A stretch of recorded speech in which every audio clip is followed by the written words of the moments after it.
Il n'en reste pas moins que cette délocalisation du Conseil des ministres dans les régions suscite polémique et débat. Les détracteurs du pouvoir s'interrogent sur son intérêt, dénoncent gaspillage et campagne électorale déguisée. Pourtant, à Kaolack, les restaurateurs et hôteliers disent s'être frottés les mains et demandent la pérennisation de ce genre d'événement. Daniel Diouf Mokhama. Pour cette restauratrice et ce vendeur d'objets d'art dans un hôtel, la décentralisation du Conseil des ministres à Kaolack a gonflé les chiffres d'affaires.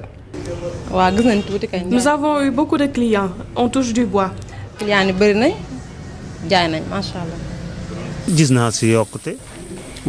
Cette délocalisation nous a été bénéfique depuis l'annonce de sa tenue à Kaolack. Dans cette auberge, comme dans tous les autres établissements d'hébergement, on a affiché le plein. Ici, un Conseil des ministres régulièrement organisé à Kaolack n'importune pas. Pour les retombées financières, on a un peu de fonds parce que depuis ces 2 jours-là, on était au plein sur toutes les chambres qu'on a ici par rapport aux autres journées. Vraiment, ça nous arrange ces genres de trucs là. On souhaite que ça se répète toutes les semaines ou tous les 2 semaines par mois. Nous avons été confrontés à des problèmes de place. Même nos clients réguliers, nous n'avons pas pu les loger. Dieu merci. À mon avis, la délocalisation du Conseil des ministres est une bonne chose pour la région. On souhaiterait même que ça se répète.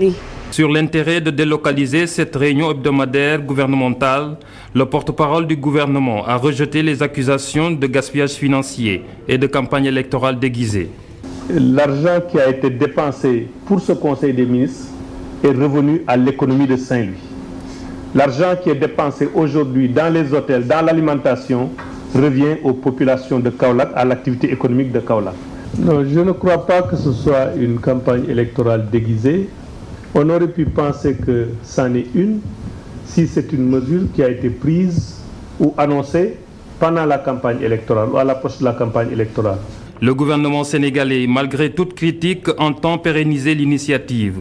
Une promesse de campagne du candidat de la coalition Macky 2012.